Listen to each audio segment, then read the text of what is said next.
Hello শিক্ষার্থীরা, নিশ্চয়ই তোমরা ভালো আছো। আজকে আমি তৃতীয় শ্রেণীর বাংলাদেশ ও বিশ্ব পরিচয় বইয়ের প্রথম অধ্যায় আমাদের পরিবেশ নিয়ে আলোচনা করব। আজকে আমরা প্রথম অধ্যায় আমাদের পরিবেশ অধ্যায়ের অনুশীলনীর প্রশ্ন উত্তর সম্পর্কে আলোচনা করব। চলো আমরা আলোচনাটি শুনি।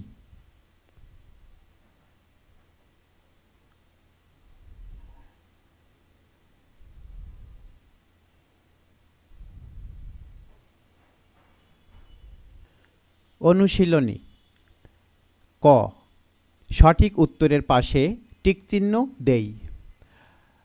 ১ নং প্রশ্নে আমরা এখানে দেখতে পাচ্ছি লেখা রয়েছে সামাজিক পরিবেশের উপাদান কোনটি? অর্থাৎ সামাজিক পরিবেশের উপাদান এখানে হচ্ছে বিদ্যালয়।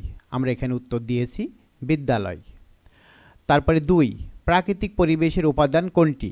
প্রাকৃতিক পরিবেশের উপাদান হচ্ছে গাছ। এখানে বাড়ি, রাস্তা, সেতু এগুলো সবই মানুষের তৈরি, আর প্রকৃতির তৈরি হচ্ছে গাছ। ৩ নম্বর প্রশ্ন, কোনটি শীতকালীন ফল? আমরা এখানে দেখতে পাচ্ছি আম, কাঁঠাল, কমলা, জামরুল। আমরা এখানে কমলাকে শীতকালীন ফল হিসাবে চিহ্নিত করতে পারি। এরপরে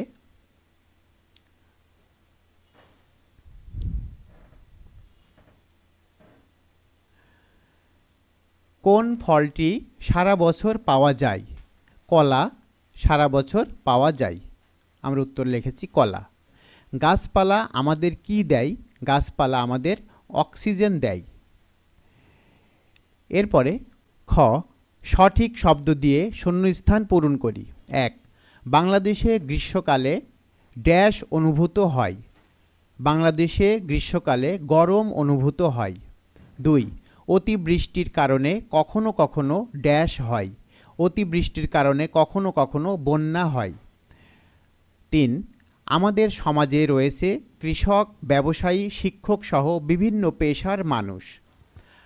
৪, বিভিন্ন এলাকায় বিভিন্ন জাতি, ধর্ম, গোষ্ঠীর লোক ড্যাশ বসবাস করে।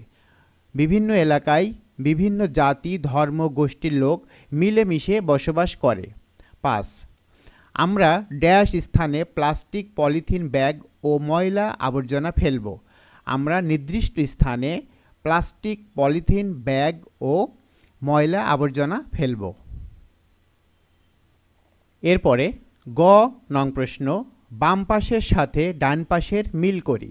বাম পাশ প্রথমে রয়েছে প্রাকৃতিক পরিবেশের উপাদানগুলোর মধ্যে বৈচিত্র্য রয়েছে, অর্থাৎ প্রথমটির সাথে এটি হবে। তারপরে নদ নদী, খাল বিল, হাওর বাওর ইত্যাদি প্রকৃতিকে করেছে বৈচিত্র্যপূর্ণ। তারপরে অতিবৃষ্টির কারণে কখনো কখনো বন্যা হয়। তারপরে অনাবৃষ্টির কারণে কখনো কখনো খরা হয়। এভাবে বাম পাশের সাথে ডান পাশের বাক্যের মিল করতে হবে। এরপরে আমরা দেখতে পাচ্ছি লেখা রয়েছে ঘ নং সংক্ষিপ্ত প্রশ্ন, অর্থাৎ সংক্ষিপ্ত প্রশ্নের উত্তর আমাদের এখন দিতে হবে। ১ নং প্রশ্ন, প্রাকৃতিক পরিবেশের কয়েকটি উপাদানের নাম লিখি। আমরা এখানে উত্তর লিখেছি। উত্তর ১, মানুষ, গাছপালা, নদ নদী, পাহাড় পর্বত ইত্যাদি প্রাকৃতিক পরিবেশের উপাদান। এরপরে ২ নং প্রশ্ন, সামাজিক পরিবেশ কি কি উপাদান নিয়ে গঠিত? উত্তর, ঘর বাড়ি, বিদ্যালয়, মসজিদ, রাস্তাঘাট ইত্যাদি উপাদান নিয়ে সামাজিক পরিবেশ গঠিত। এরপরে ৩ নং প্রশ্ন, বিভিন্ন অঞ্চলে বিভিন্ন ধরনের প্রাণী দেখতে পাওয়া যায় কেন? উত্তর, প্রাকৃতিক পরিবেশের বৈচিত্র্যের কারণে বিভিন্ন অঞ্চলে বিভিন্ন ধরনের প্রাণী দেখতে পাওয়া যায়। এরপরে আমরা বর্ণনামূলক প্রশ্নের উত্তর জানার চেষ্টা করব। ১ নং প্রশ্ন, কিভাবে বৈচিত্র্যপূর্ণ প্রাকৃতিক পরিবেশ গড়ে ওঠে? উত্তর, প্রাকৃতিক পরিবেশের উপাদানগুলোর মধ্যে বৈচিত্র্য রয়েছে। কোথাও রয়েছে উঁচু নিচু পাহাড় পর্বত, কোথাও সাগর মহাসাগর, নদ নদী, খালবিল, হাওর বাওর ইত্যাদি প্রকৃতিকে করেছে বৈচিত্র্যপূর্ণ। কীটপতঙ্গ থেকে শুরু করে হাতির মতো বিশাল প্রাণী এবং বিভিন্ন ধরনের উদ্ভিদ নিয়ে গঠিত বৈচিত্র্যপূর্ণ জীবজগৎ। কোনো অঞ্চল বৃষ্টিপ্রবণ, আবার কোনো অঞ্চল শুষ্ক মরুভূমি। কোনো অঞ্চলের আবহাওয়া উত্তপ্ত, আবার কোথাও শীতল। এভাবেই গড়ে উঠেছে বৈচিত্র্যপূর্ণ প্রাকৃতিক পরিবেশ। 2 নং প্রশ্ন, আমাদের জীবনে গাছপালার গুরুত্ব সম্পর্কে লিখি। উত্তর, গাছপালা আমাদেরকে অক্সিজেন দেয় এবং প্রকৃতিতে থাকা কার্বন ডাই অক্সাইড শোষণ করে পরিবেশকে সুন্দর রাখে। এছাড়াও আমরা গাছপালা থেকে ফলমূল, শাকসবজি ইত্যাদি খাদ্য পেয়ে থাকি। গাছপালা থেকে আমরা কাঠ পেয়ে থাকি। আমাদের বাড়ির চারপাশে, বিদ্যালয়, আঙিনা, রাস্তার পাশে গাছ লাগিয়ে আমরা প্রাকৃতিক ও সামাজিক পরিবেশকে সংরক্ষণ করতে পারি। এরপরে 3 নং প্রশ্ন, পরিবেশের বৈচিত্র্য সংরক্ষণ করা কেন প্রয়োজন? উত্তর, পরিবেশের বৈচিত্র্য রক্ষায় আমরা কাজ করব। বাড়ির চারিপাশ, বিদ্যালয়, আঙিনা, খেলার মাঠ, রাস্তাঘাট পরিষ্কার পরিচ্ছন্ন রাখতে সবসময় চেষ্টা করব। পলিথিন ব্যাগ ও প্লাস্টিক বোতল ব্যবহার করব না।